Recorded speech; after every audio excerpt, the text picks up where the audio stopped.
तो आज हम करेंगे, क्या करेंगे, अल्टरनेटिंग करंट के क्वेश्चन। पर उससे पहले एक प्रूफ भी करा देता हूं मैं तुम्हें।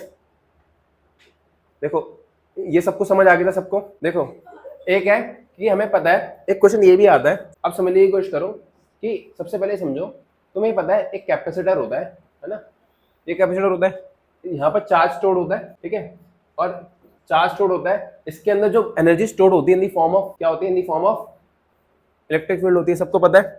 और जो कैपेसिटेंस होता है C is equal to Q by V, ये फॉर्मूला याद है सबको कि चार्ज और V होता है जो दोनों पॉइंट से इसके क्रॉस पोटेंशियल डिफरेंस, ये याद है, कोई दिक्कत कोई परेशानी। मान लो इसके क्रॉस जो मैं पोटेंशियल लगाता हूँ वो लगाता हूँ V naught sine omega T. कौन सा सोर्स है ये, AC सोर्स है ना। अच्छा जो ये AC सोर्स है इसमें पोटेंशियल वोल्टेज चेंज हो रहा है, वोल्टेज चेंज होगा तो करंट चेंज होगा, है ना। तो असल में क्या है, इसके लिए एक वर्ड यूज होता है ना, एक्स से कैपेसिटिव रिएक्टेंस। ये होता क्या है एक्चुअली में, ये होता है रेजिस्टेंस ही होता है। जैसे रेजिस्टर के बाद क्या होता है, रेजिस्टेंस होता है। इवन तुम देखोगे रेजिस्टेंस की यूनिट क्या होती है, ओम। कैपेसिटिव रिएक्टेंस की भी यूनिट क्या होती है, ओम। और इंडक्टिव रिएक्टेंस की भी यूनिट क्या होती है, ओम। इंपेडेंस की यूनिट भी क्या होती है। तो ये सब क्या है, ये सब रेजिस्टेंस ही है जो ऑफर हो रहा है किसको, AC सोर्स को, AC करंट को। Resistance offered by the capacitor to the AC current is known as capacitive reactance, है ना। अब समझने की कोशिश करो कि हमें ये पता है कि C is equal to Q by V, है ना। तो Q क्या होगा, Q इज इक्वल टू CV, that is C V naught sine omega t. अच्छा तुम लोगों को किस किस को पता है, ये चीज बताओ, किस किस को पता है कि जो sign omega T plus pi by 2 जो होता है वो कॉस ओमेगा टी होता है। बताओ बताओ बताओ, सबको पता है।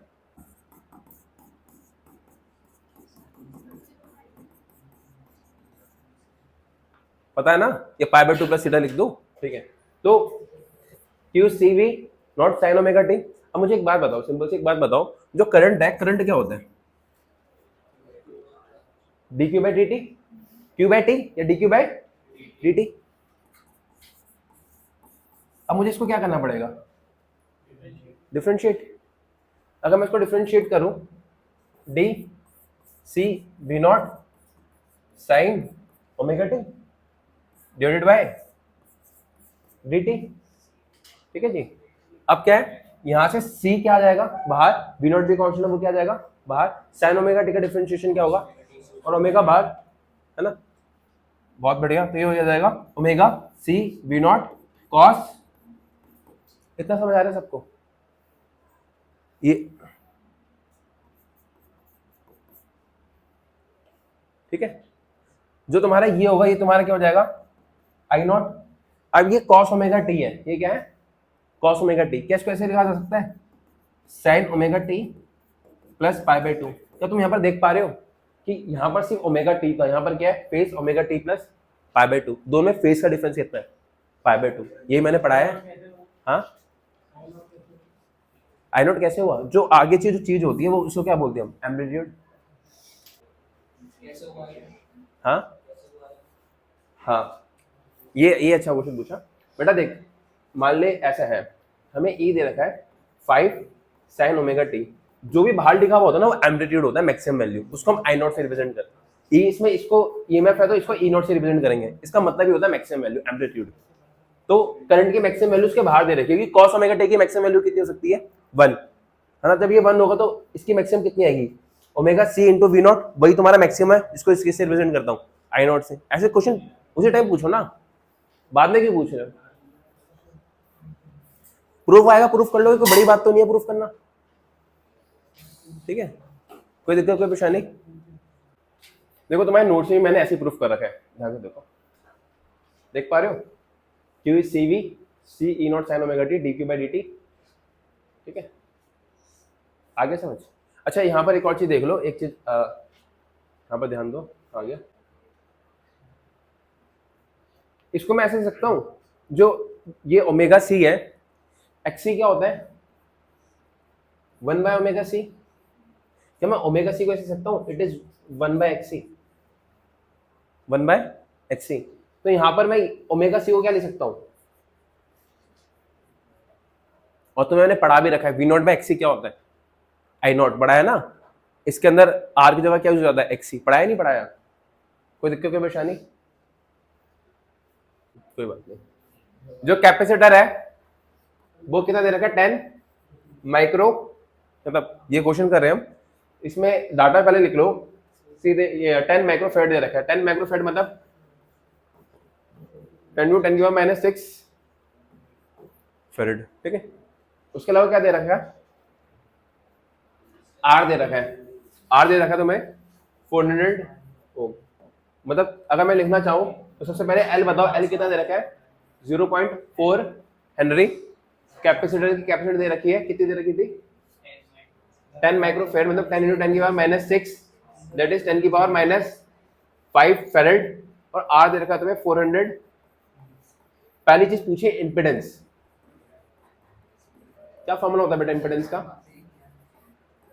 √,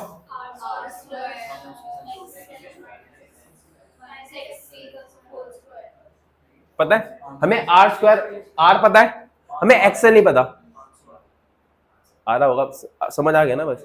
एक्सेल, एक्सेल क्या होगा, एक्सेल होगा ओमेगा इंटू एल, और ये होगा 2π/f_l, और एक्सी क्या होगा, it is 1/ωc, that is 1/2π/f। बस एक्सेल एक्सी निकालने और पुट कर दोगे, हो जाएगा क्वेश्चन खत्म। अब ये सोचो हमें एल दे रखा है और सी दे रखा है, एफ हमें नहीं दे रखा, कैसे निकालूंगा, एफ कैसे पता चलेगा। तुम लोगों को ये पता है जो यहां पर दे रखा होता है वी, वो वी क्या होता है, V0 sin ω t plus alpha. कहां दे रखा है, हाँ मतलब ओमेगा लगा देंगे सीधा, कोई बात नहीं। तो इसका क्या 40 sin 100 है ये, प्लस, तो यहां से अगर मैं कंपेयर, ओमेगा कितना है, अल्फा कितना हो गया, π/, और V0 कितना है, जो आगे होता है वही मैक्सिमम होता है, V0 कितना हो गया। क्या अब मैं ओमेगा मुझे पता है तो क्या मैं निकाल लूंगा आराम से, और 1/ωc से वो निकालूंगा, ओमेगा मुझे पता है, तो एक्सेल पे चल गया, एक्सेल चल गया, क्या मेरा इंपेडेंस निकल जाएगा, कोई बड़ी बात है निकालना। और नेक्स्ट क्या पूछा है, नेक्स्ट पूछा है peak value of the current. Peak value of the current क्या होगा, खुद बताओ, V0 इज I0/Z, यही होता है ना, यही होता है ना,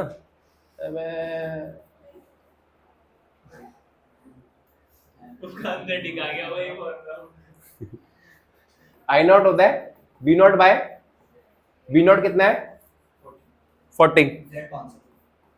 मुश्किल है क्वेश्चन, हो जाएगा। तो सेम तरीके से करें, देखो एडनेट मैंने जो कंसेप्ट बताया है वही लग रहे हैं, बट अभी मैं कर करके दिखा रहा हूं तो तुम्हें ज्यादा समझ आ जाएगा। अब चलो ये वाला क्वेश्चन देख लो। इस क्वेश्चन में देखो, इसमें क्या बोला गया है, voltage across resistor, inductor and capacitor connected in series to an AC source are 20 volt, 15 volt, 30 volt. मतलब रजिस्टर के अक्रॉस कितना है, VL कितना दे रखा है बेटा, रिस्पेक्टिवली का मतलब समझते हो ना, रजिस्टर का 20 है, इंडक्टर का 15 है, और कैपेसिटर का, तो मतलब VR कितना दे रखा है 20, VL कितना दे रखा है 15, और VC कितना दे रखा है 30।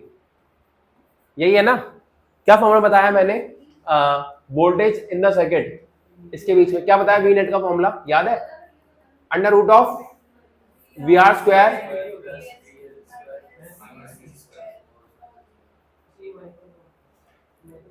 मुश्किल है, हो जाएगा। ये मैंने पहली बार पढ़ा था तब भी फॉर्मूले बताए थे। नेक्स्ट है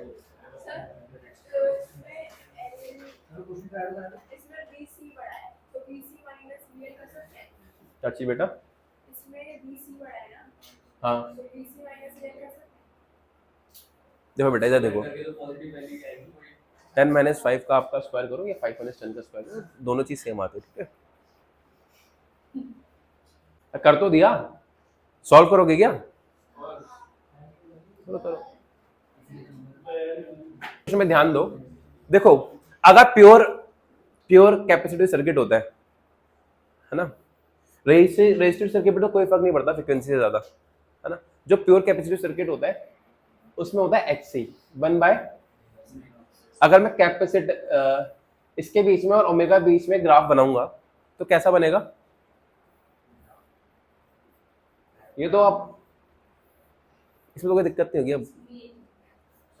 और XL is omega into L, अब कैसा बनेगा, पासिंग थ्रू ओरिजिन, क्योंकि यहाँ पर कोई, इसमें देखोगे इसमें लगातार डिक्रीज हो रहा है, इसमें फ्रीक्वेंसी के साथ इंक्रीज हो रहा है। ऐसा केस नहीं है कि बढ़ रहा है घट रहा है।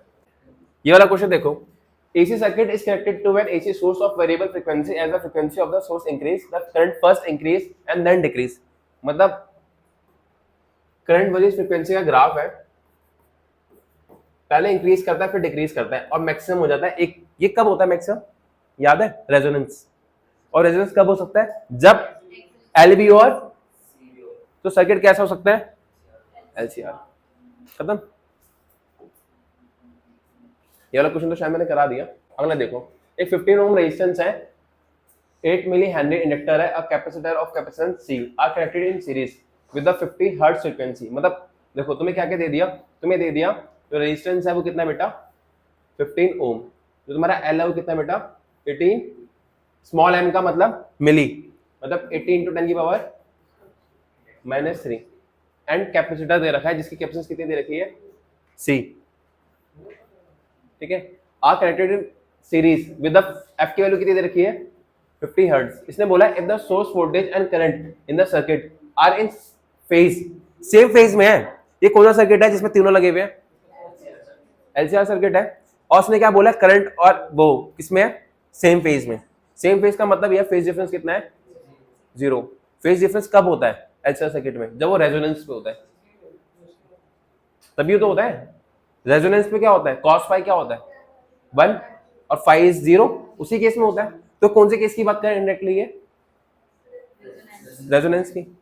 अब उसने पूछा कि if the source in the same phase then the value of capacitance is. ये तब निकाल पाओगे जब तुम इस वर्ड का मतलब समझ पाओगे क्या बोलना क्या चाह रहा है। देखो तुम्हें ये पता है ना, जो cos, इसने बोल दिया जो cos फाई है वो किसके बराबर है, इसमें फेज कितना दे रखा है, सेम फेज, मतलब फेज डिफरेंस कितना है, 0, मतलब किसके बराबर है, 1। और ये होता है R/Z के बराबर। तो R किसके बराबर है, Z के। और Z R के बराबर कब आएगा, जब XL क्या होगा। अब तुम्हें दे रखा है ये क्या होता है, ओमेगा L। ये कैसे हुआ,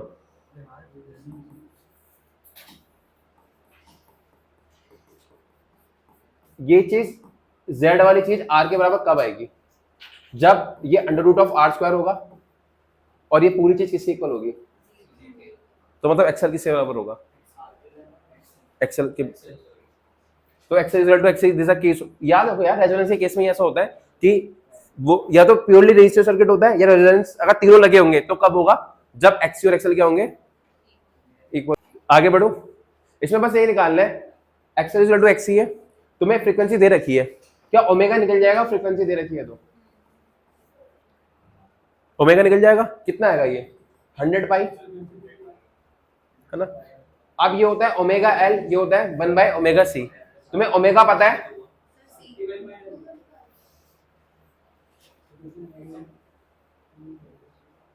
ओमेगा पता है, तुम्हें L पता है, तो ओमेगा L सॉल्व हो जाएगा। या फिर मैं सकता हूं C is 1/ω²L। अब तुम्हें ओमेगा पता है और L पता है, पुट कर सकते हो, आंसर निकल जाएगा। नेक्स्ट क्वेश्चन देखो, क्या दे रखा है, एक सीरीज LCR सर्किट है जिसमें R दे रखा है 20 ओम, L दे रखा है 2 हेनरी, C दे रखा है 50 microfarad, is connected to a 200 volt AC source of variable frequency. Amplitude निकालना है, एम्पलीट्यूड ऑफ द करंट मतलब I0 निकालना है, and average power transfer to the circuit in one complete cycle at resonance, और calculate the potential drop across the capacitor. करो solve या करोगे try, पहले ट्राई करो। देखो इसने क्या बोला है, रेजोनेंस वाली कंडीशन बोल दी है। रेजोनेंस वाली फ्रीक्वेंसी हम कैसे निकालते हैं, किसी को याद है कि जो ओमेगा R होता है वो 1/√LC होता है।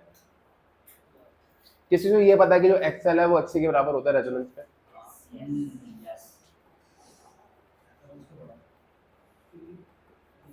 अभी किसके बराबर हो गया, ओमेगा एल इज 1/ओमेगा सी। अब ये क्या हो गया, ओमेगा स्क्वायर, और एफ आर कितना हो गया,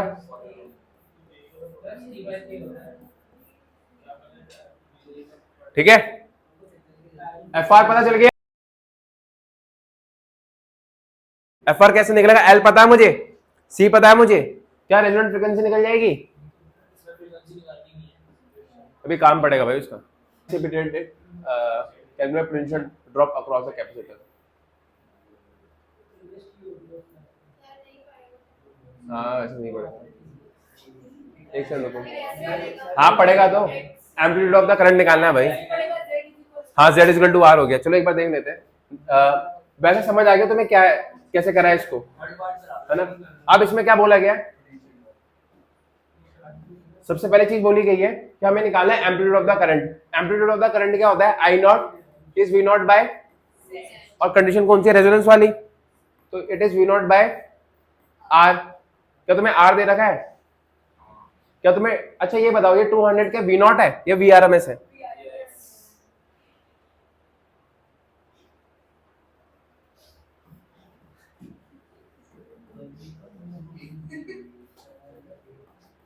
वी आर एम एस क्या होता है, वी नॉट बाय रूट 2, तो वी नॉट कितना जाएगा, तो क्या आई नॉट निकल जाएगा, डिवाइडेड बाय कितना आ गया 10,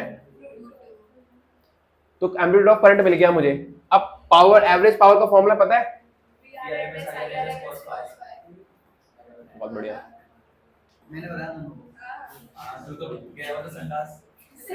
और कॉस फाई क्या होता है रेजोनेंस, बस कॉस फाई क्या होता है रेजोनेंस में,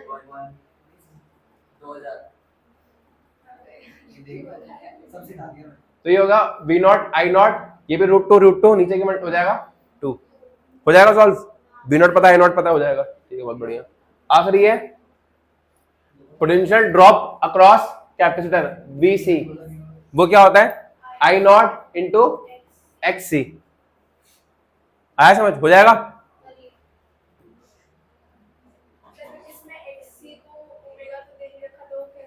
वही, हाँ बस देखो यहीं पर आ गया ना खेल, देखो अब तुम्हारा ये एफ आर निकालना जरूरी है, क्यों तुम्हें XC चाहिए, और XC क्या होगा 1/ओमेगा सी, तो अगर तुम ओमेगा निकाल लोगे इस फॉर्मूले से तो वो चीज यहां पर पुट कर दोगे, हो जाएगा।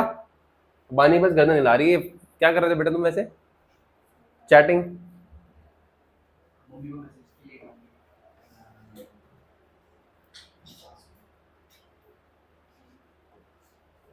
और क्वेश्चन कराऊं, एक ये वाला क्वेश्चन कर देते, हाँ ये क्वेश्चन करा देते, देखो ये इंपॉर्टेंट क्वेश्चन है,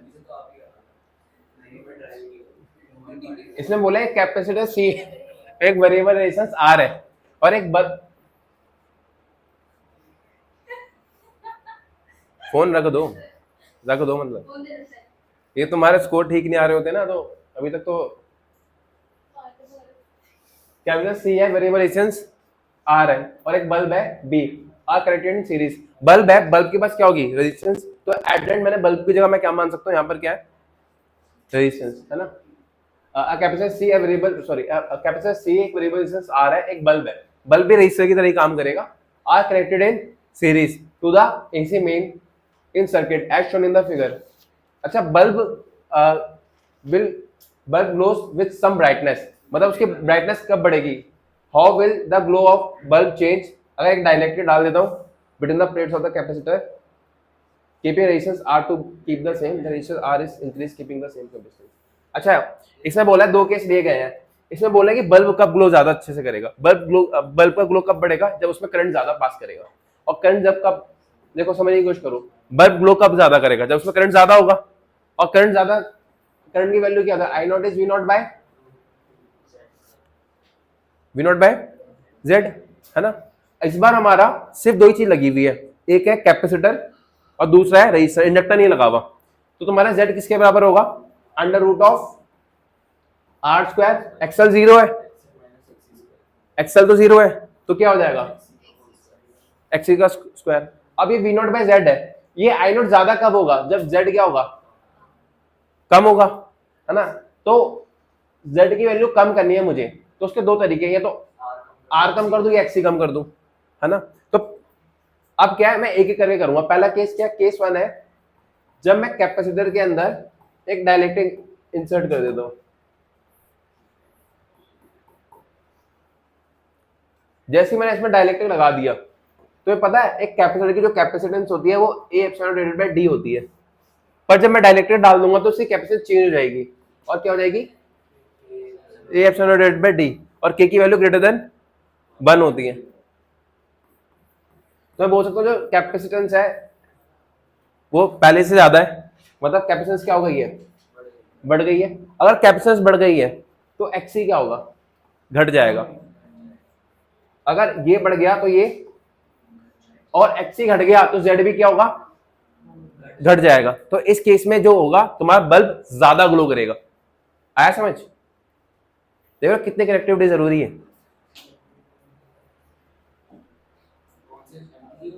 हाँ पता है मुझे, किसी के पेपर में तो आया था। और द रेशियोस आर इज, अच्छा अगर मैं कैपेसिटेंस सेम रखता हूं, कोई चेंज नहीं करता, रेशियोस को बढ़ाता हूं, रेशियोस को बढ़ाऊंगा तो जेड क्या होगा, बढ़ेगा, तो करंट क्या होगा, घट जाएगा। तो बल्ब ज्यादा ग्लो करेगा कम ग्लो करेगा, सिंपल। तो पहले क्या होगा, brightness with increase, second case में ब्राइटनेस विज डिक्रीज। कोई दिक्कत कोई परेशानी। अब ये वाला ग्राफ देखो एक बार, इसके अंदर देखो, मैं तो देखो इसमें तुम देख सकते हो, पहली चीज तो मैंने सिखा रखी है, जो डबल फ्रीक्वेंसी से काम करेगा वो क्या होगा, पावर, है ना।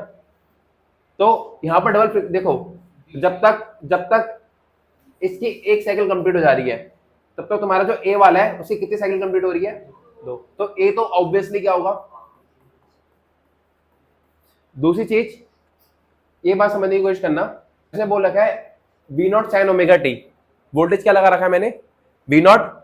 इसने बोला एक डिवाइस है एक्स है, is connected to an AC source, variation of voltage and current power. मतलब इसमें एक ग्राफ वोल्टेज का, एक ग्राफ करंट का, एक ग्राफ पावर का है। पावर ग्राफ तो मुझे पता चल गया ए होगा। तो वोल्टेज का ग्राफ कौन सा होगा, जो साइन को फॉलो करेगा। और साइन ग्राफ कैसे होता है, ऐसे होता है। और कॉस का ग्राफ कैसे होता है, कॉस का ग्राफ ऐसे होता है ना। तो जो ये वाला ग्राफ होगा,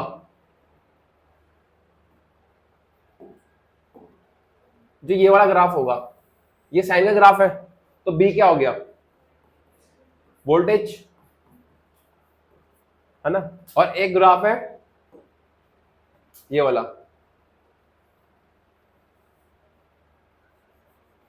ये किसका ग्राफ है। अच्छा एक बात बताओ, एक साइन है तो दूसरा क्या है, साइन कौन सा है, वोल्टेज, और कॉस कौन सा है, करंट। तो मैं इसको लिख सकता हूं I S sine theta plus pi by 2, cos में लाने के लिए। तो इसका मतलब मैं बोल सकता हूं कि वोल्टेज से करंट क्या है, लीड कर रहा है। और कब लीड करता है, तो एक्स क्या होगा तुम्हारा, आइडेंटिफाई द एक्स, क्या है ये, capacitor. Which of the curves A B C represent, ये तो मैंने करा दिया, ए पावर है, बी वोल्टेज है, सी करंट है। How does its impedance vary with frequency, पहले बढ़ता है फिर घटता है, रेजोनेंस पे मैक्सिमम हो जाता है। Obtain the expression for the current in this circuit and it phase relation with the AC source. आराम से निकाल लोगे। देखो ये कैसे करूंगा मैं, मुझे आराम से नहीं निकलेगा।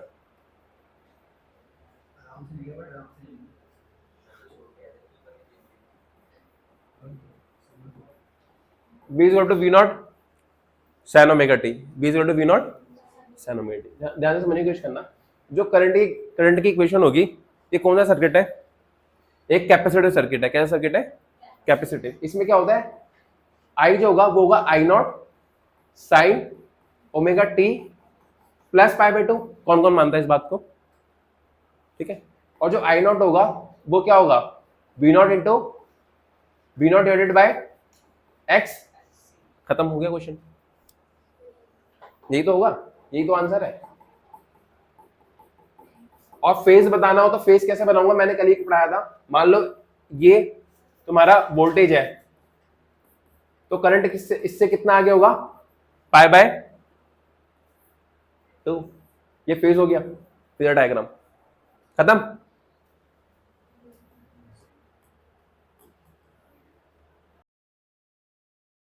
बाकी नेक्स्ट क्लास में कर लेंगे और